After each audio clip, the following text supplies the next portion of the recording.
talagang hindi na nga po guys pumalag. Etong si number 1 Senator Robin Hood Padilla sa banat, sa patikim at sa pagsoplak guys ni Moon Tulfo. Talagang literal guys na pinalaman, tiniklop guys ni Moon itong si number 1 Senator Robin Hood Padilla aka utol nating hudlong. Diba? Kasi guys, mantakin nyo yung mga dating tumitirada dito kay Senator Robin Hood Padilla, kahit nga mga vloggers, diba may pasa rin siya. Naalala ko nga noon, ito ding political analyst na si Ronald Llamas sa issue guys ng West Philippine Sea. Pinatulan niya to noon. Si Dick Gordon, pinatulan niya din to noon. Halos nga po guys lahat ng tumitirada dito kay Robin Padilla, abay lahat pinalagan niya. Ngayon, nung pinagtawanan siya ni Moon Tulfo, kasi nga wala nga naman talagang utak, hindi po guys pumalag. Tumiklop po guys. Nagtago sa kanyang lungga. Hindi ko lang alam guys kung pinapalagpas niya itong panahon ng Holy Week, pero talagang tiklop guys. Wala nang response. Hindi na po pumalag. So ano nga ba yung issue? So ito nga po kasi guys, pinagtawanan po kasi ni Moon Tulfo itong si Robin. And yung mga kumakampi din po dito kay Kibuloy, which is na-content ko na nga po yan kahapon, 'di ba? Na ang sabi, nakakatawa ang pagkampi kay Kibuloy. Yan po guys yung yung tirada ni Moon Tulfo. Talagang literal guys na binanggit niya yung pangalan ni Padilla kasi nga daw guys, 'di ba? If you are a senator, legislator ka, tagapagtanggol ka ng boses ng mamamayang Pilipino.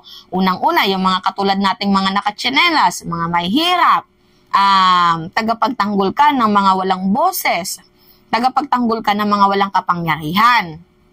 So, yun po guys yung yung punto ni Moon Tulfo, kagaya din po guys ng punto ni Senator Antonio Trillanes. Ang problema kasi guys, yung reason ng mga senador na to kung bakit gusto nilang i-object itong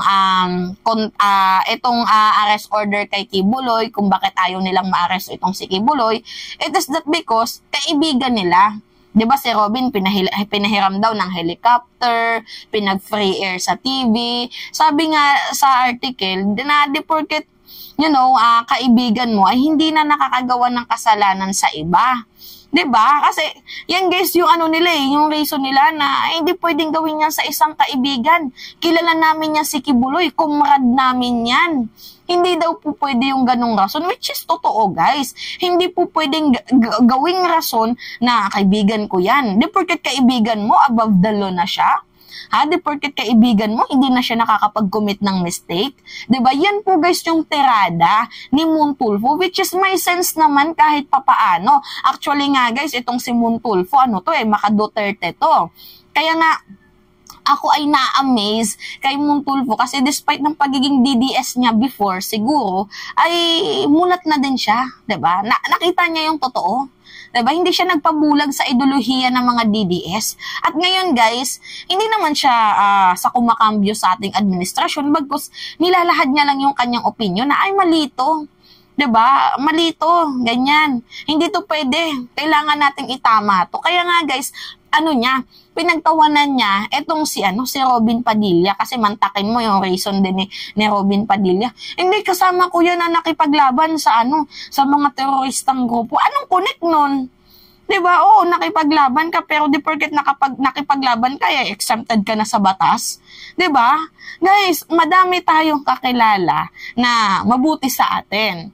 Pero malalaman lang natin may issue pala sila ni ganito ganyan. Kasi nga guys, hindi sila nagkakaanuhan ng ugali or baka malay mo yung kausap ko, hindi niya ako kaya, tapos yung ibang tao, kaya-kaya niya lang. Di ba pwedeng ganon? So ito nga si Moon Tulfo, tinirada guys, ng malala.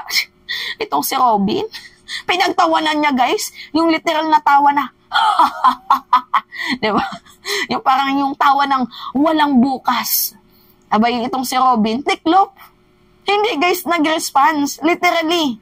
wala po siyang wala po siyang response dito sa ni Montulfo, sa tirada ni Montulfo. Hindi natin alam kung natatakot ba itong si Padilla sa banat ni Montulfo, although 'di ba, politics naman to, walang personalan, 'di ba? Pero ito kasi si Robin, pinipersonal niya yung atake niya sa sa politika, 'di ba? Yung punto na na hindi, kaibigan ko to, mga ganyan, personal na, 'di ba? Dapat i-set aside yung personal na pinagsamahan nyo dito sa sa mga issue ng bayan.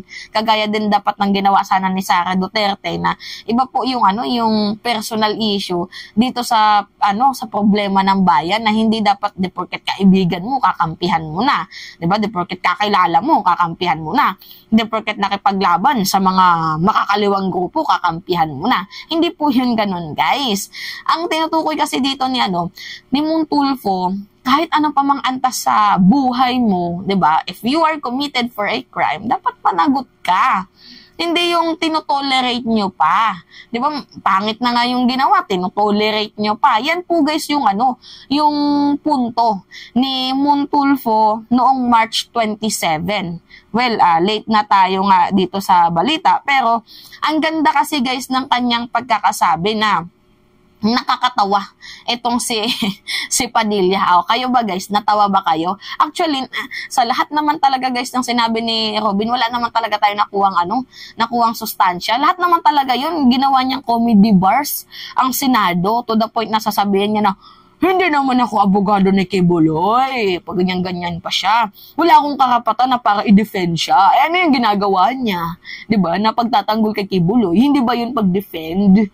So yun na nga guys, talagang natawa na lang itong si Montulfo sa mga ginagawa ni Robin Padilla. And I know na itong si Montulfo, updated naman to sa ginagawa ni Robin Padilla. Ang dami niyang ang palpak, guys. Diba? Kahit sino naman talaga matatawa. Syempre, ang masakit kasi dito, guys, magkakilala sila ni Montulfo.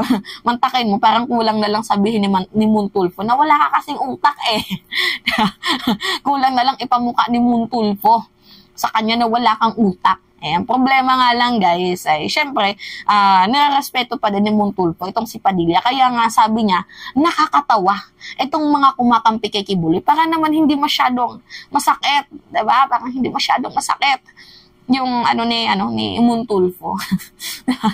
Masyado kasi to si Montulfo pag magsalita. So I think pinigilan niya lang kasi nga siguro may pinagsamahan din naman sila ni Robin.